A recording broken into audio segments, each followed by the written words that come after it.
New Thinking Aloud is presented by the California Institute for Human Science, Mind, Body, Spirit University, a leader in fully accredited in-person and online U.S. college degree programs in the topics we cover here. Visit their website at cihs.edu.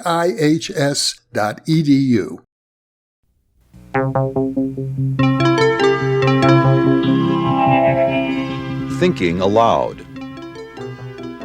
Conversations on the leading edge of knowledge and discovery with psychologist Jeffrey Mishlove.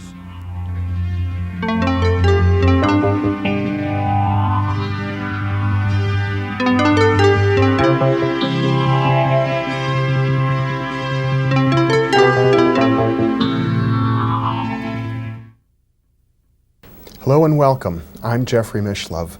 Today we're going to be exploring healing and shamanism. We'll be looking at some of the most ancient healing traditions on this planet. With me is Dr. Alberto Villoldo. Alberto is the co-author with Dr. Stanley Krippner of Healing States and also Realms of Healing. He is the co-editor with Ken Deichtwald of Millennium, a look into the 21st century. He is the director of the Four Winds Foundation in Sausalito, California, and is an adjunct professor in the Department of Interdisciplinary Studies at San Francisco State University. Welcome, Alberto. Thank you, Jeff. It's a pleasure to be with you again. Oh, it is always. You know, you've personally explored shamanistic practices extensively, particularly in Latin America, but also in other locations. And experienced and have written about really extraordinary phenomenon. It seems as if, as one gets into the depths of shamanism, as you have, that you're dealing with something which is virtually incomprehensible from our normal American Western worldview, that one needs to enter into not only another reality, but another mythology. Well, that's true in many, many different ways. Let me backtrack just a little bit. What took me to study shamanism was the study of the human brain. And no matter how you slice or dice the human brain or put it under the microscope, you cannot find mind. It's impossible to find it. And my pursuit was in search of mind. And that's what took me to the Amazons and to the Amazon and the jungles of South America, is to work with the men and women that had mastered the techniques for working with mind to its fullest and healing, in achieving extraordinary capabilities, and in doing phenomena that to us is considered impossible. So the task here when we look at these traditions is not to look at them through the lenses of our culture, but to step into a reality where anything is possible and everything is possible. It's as if we remain in our culture. If you go into the Amazon, say as a Western scientist, and you are trained as a Western scientist, and attempt to report back to other Western scientists on what you've observed through your microscope, something fundamental would be missing. I suppose that fundamental thing is how you yourself have entered into the process and been changed by it. Absolutely. And what the shamans say is that before you can learn their ways of knowledge and power, that the first thing that we have to do is to learn how to step out of a type of cultural trance that we've all been educated into, that limits the capabilities that we ascribe to the human mind, that limits us sexually, that limits us in terms of the kind of relationships we can have with nature, with ourselves, with the divine, and that disconnects us from true power. See, they define knowledge as different from what we call knowledge. For us, for the shaman, the medicine men and women that I've studied, to them, the fact that we have all this academic training, that's only information. That's not real knowledge. Real knowledge is when you can exercise it powerfully.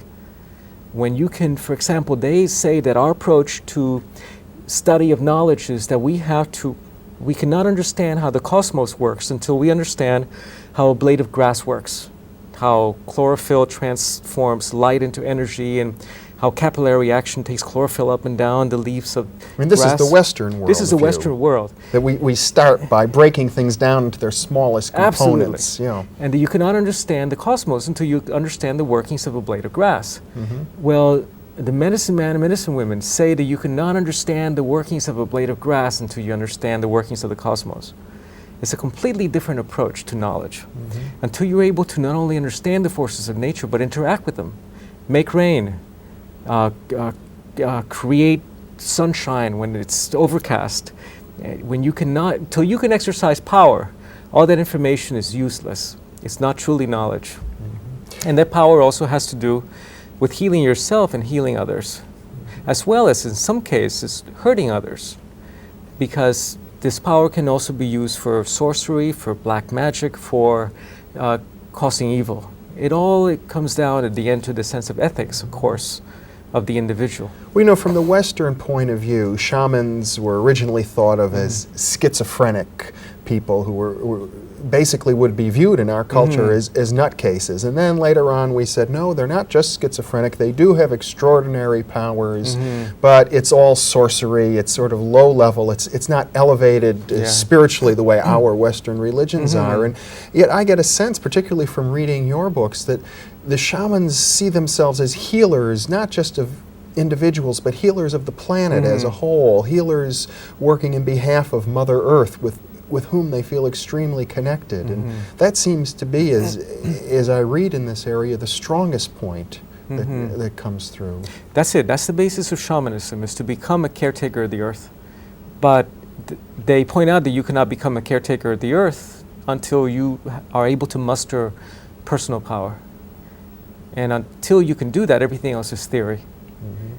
So they have defined a series of steps that they describe in the medicine wheel as the 4 steps to power, the 4 steps to becoming a man or a woman of knowledge, which have to do with facing fear, facing death, facing immortality, and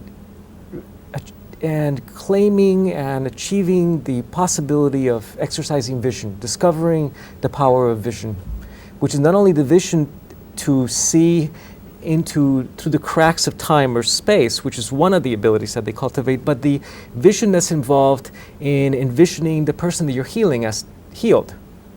That you not only need to go in there and repair what's gone wrong, that's a very Western way of healing, by doing laying on of hands to an affected organ or an affected part of the body, but rather by envisioning the individual in a healed state. And when you do that, the body responds. The body conforms to that image that you are able to summon of the healed state. And similarly with the earth, that the healing of the earth has also to do with envisioning the possible, not the probable, and not the steps that are involved in healing, but the possible. So that in the shamanic healing traditions, for example, you don't only want to return the individual to the state of health, but you want to get them to a place of extraordinary health. That when they come out of this healing process, they're even healthier than before illness set in. Isn't there a paradox, and I suspect some people may be thinking in the back of their minds that if these shamans with their cultures are so powerful, how did they allow themselves to become so overrun by the Western imperial countries? They also recognize that cultures have their cycles, and many of the prophecies of the medicine men and women spoke about the end of their time, about one of the prophecies, for example, talks about 7 heavens of decreasing choice and 9 hells of increasing doom, and then the Lord of the dawn shall return. And this is a Mayan and an Inca prophecy, and each one of these hells or heavens is a cycle of the Aztec calendar, 52 years. At the end of the 7th heaven of decreasing choice, the Spaniards came and conquered Mexico, to the date. And that, according to their prophecy, marked the beginning of 9 hells of increasing doom, 9 times 52 years. And at the end of the 8th hell of increasing doom, the first atomic bomb was exploded in Hiroshima. So according to these traditions, which are shared by the Hopis, by the Mayans, by the Incas, they say that we're at the time of the end of the 9th hell of increasing doom, and at the beginning of a renaissance, of the beginning of the return of the Lord of the Dawn, of a new kind of thinking, of a new quantum leap for our people, for our species. And they recognized the end of their people. They saw it coming.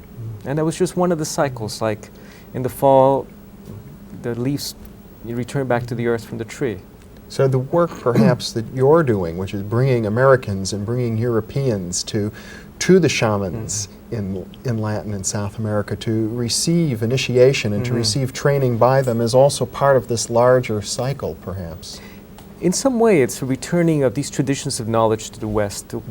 The work that we do at the Foundation has to do with creating a bridge to this ancient knowledge, and actually to recognize the fact that the Native American, that the American Indian has been a caretaker of these ancient traditions of knowledge, and that even they now, their prophecies say that the new caretakers of the earth will come from the West.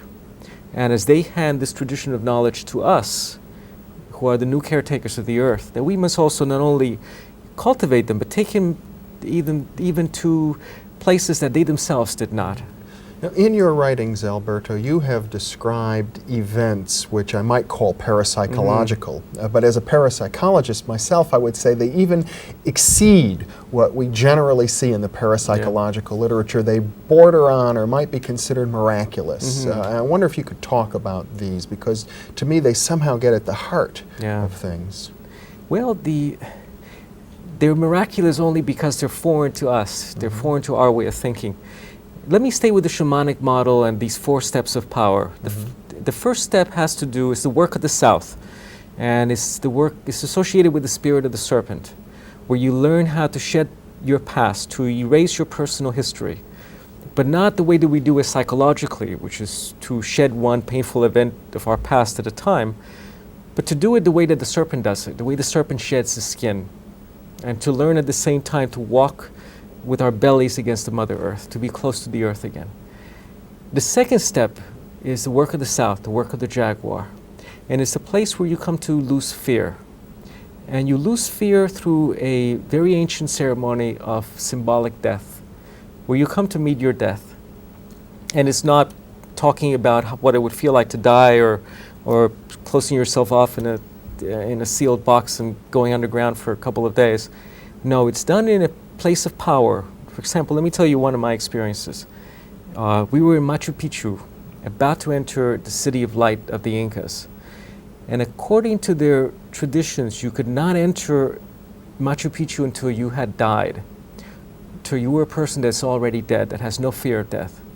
And there's a death stone outside the city, shaped like a canoe, pointing to the west, that the shaman would come and lie on, and would actually separate their physical bodies from their energy bodies, which would be launched to the west in a journey of symbolic death, taken by the spirit of this jaguar that come and took you, ripped you out of your body, and took you through a complete circle around the earth and brought you back from the east. Well, I always thought this was a very nice myth. You know, the spirit of the jaguar coming and taking you, pulling you by your hair and going off to the west, and you going out of your body, and kind of quaint even. Kind of very quaint, you know. Very nice myth, and something I'd enjoy telling my kids about.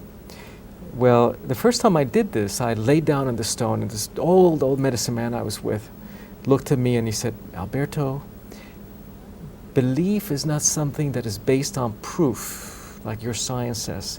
It's something that you invest. However much of yourself you invest in the ceremony is what you're going to receive. Don't be an observer, participate, dare to take a chance." I said, "Okay, I'll give it a shot." I laid down on the stone, and he began to put his hands over each one of my chakras, over each one of these 7 energy centers in the body, and to chant into them. And then took both of his hands over my body and just made this throwing motion. And I was looking at it through half open, half closed eyes. I didn't feel anything. Call on the spirit of this cat to come and take me. Nothing. At a certain point, I feel that he's done. And I get up, and I walk back to take my place in the circle with the other people there. And I see that everybody in the circle is still looking at the stone. And I turn around and I look back at the stone, and there's my physical body laying there. And there's this medicine man turned towards me, and he's saying, "Come on back here, get back in there." Back in your body and start over. Right. So I go back into my body, and I'm going, what if I can't get back in?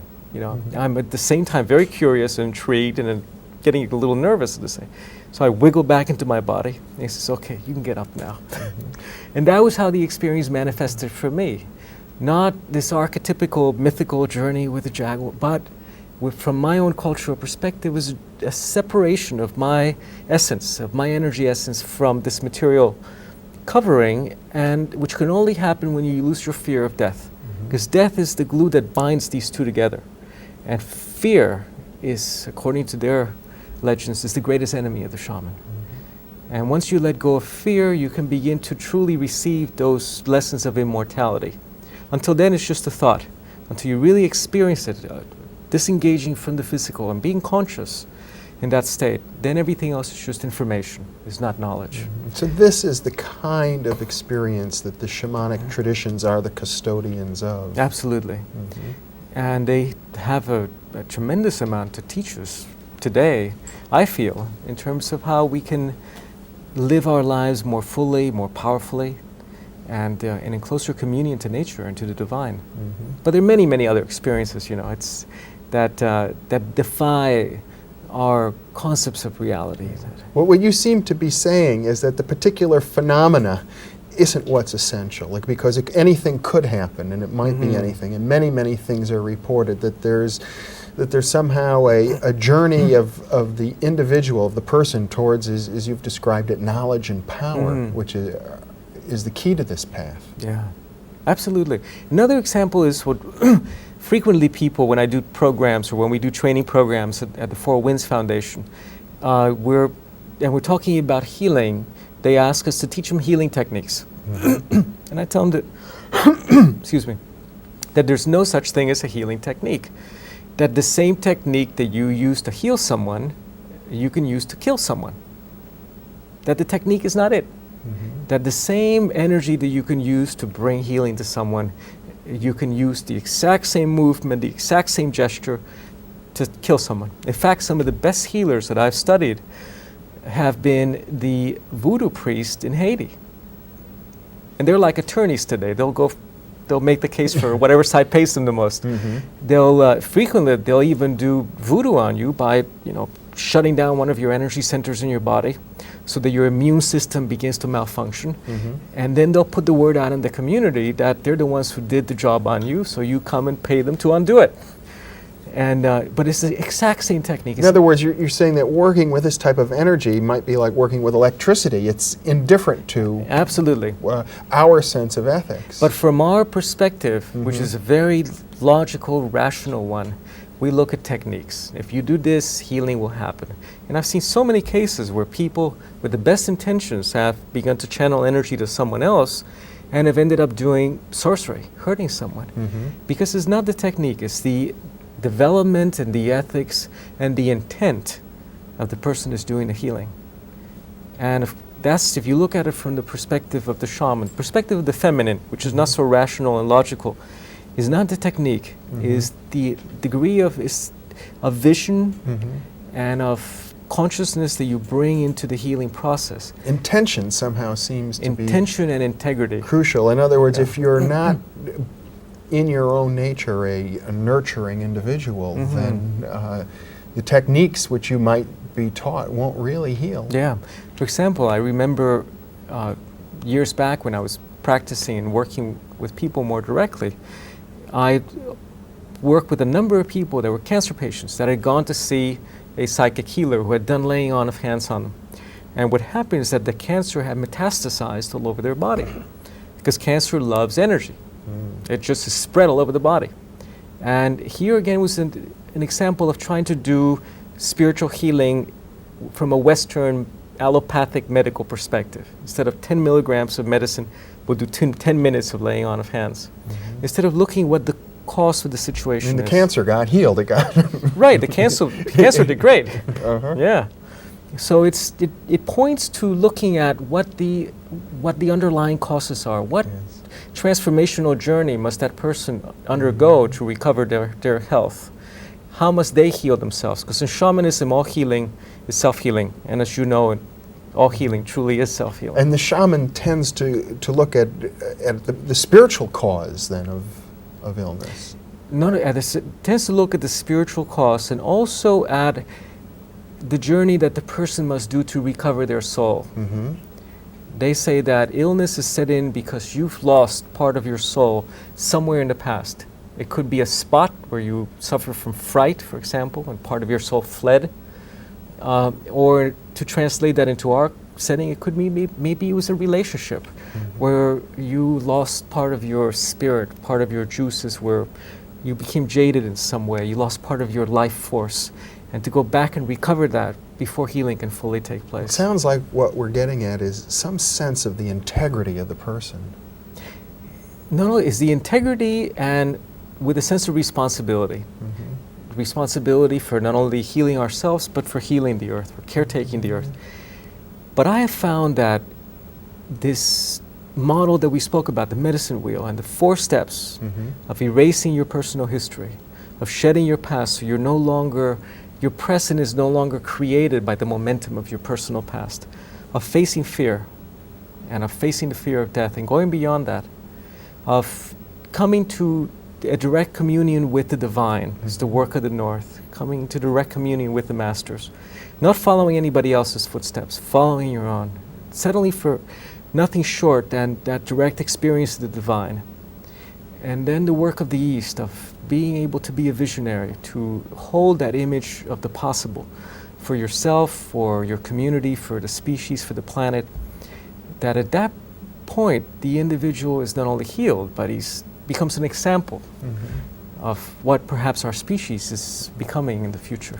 Well, shamans are often referred to as the wounded healer, and that part of what is necessary often in the initiation process is to heal oneself, I suppose, until we're all acting in that level of precise knowledge and power and courage that you've described. We're all wounded in a sense, and we are all capable of rising to that level, I suppose, through these practices, or perhaps practices isn't the right word, through this intention.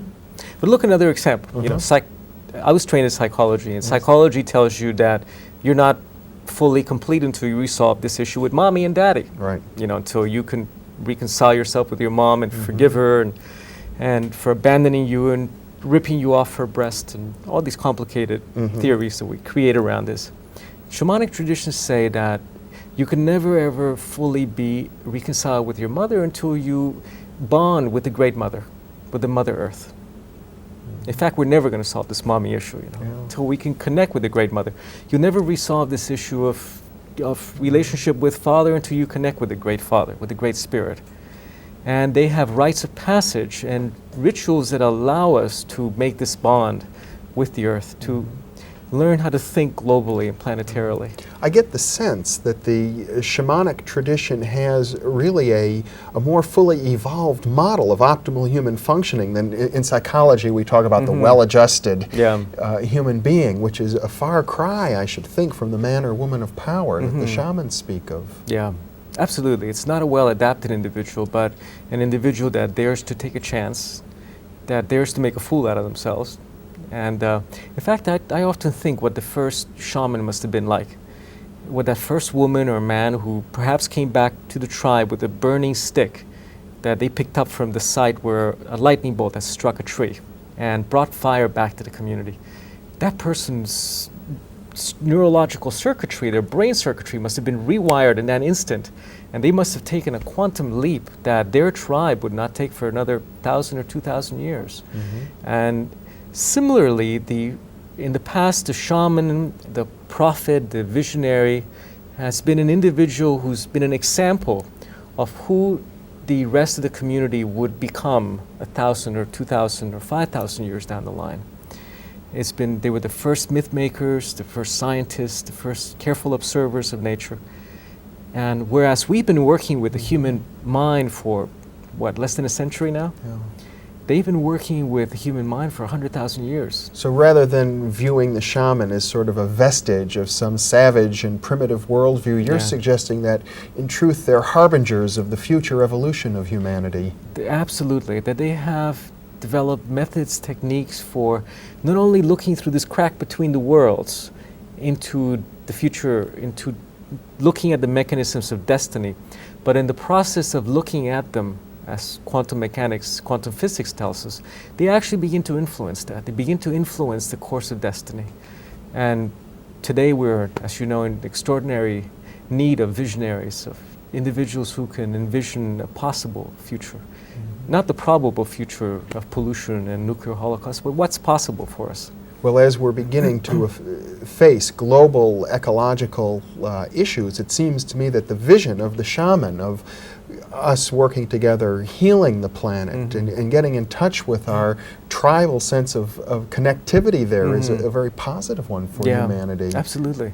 And looking at the earth as a single community that's a member of a greater community, and that that consciousness exists everywhere, in the trees, in the rivers, in the mountains, in the ravines, in the great canyons, as well as in space, as well as that there are other communities of more evolved beings than us that we can commune with, that we can have access to, that we can enter into dialogue with. Yeah. We typically in Western culture think of this as primitive animism, but what you're suggesting is that our view of it is really an expression of how we are actually cut off from the life force, cut off from our own power. Yeah.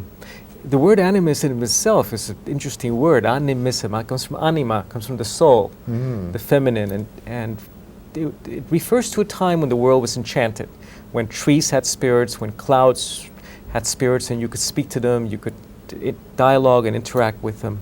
And through our scientific revolution and reductionistic education that we've had, we have created a world that is no longer enchanted.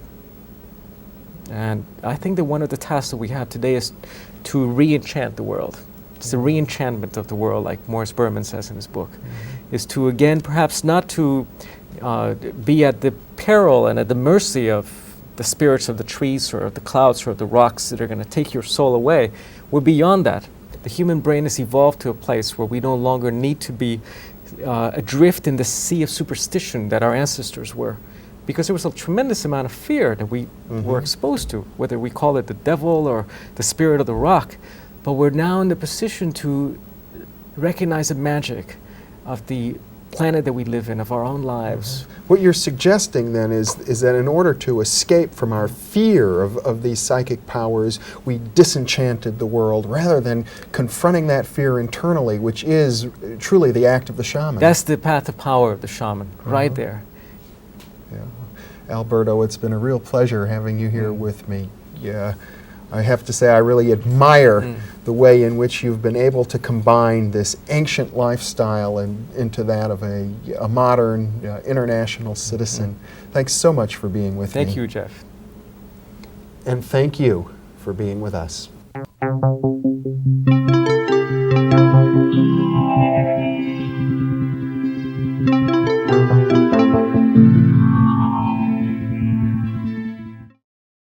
Book 3 in the new Thinking Aloud dialogue series is UFOs and UAP, Are We Really Alone?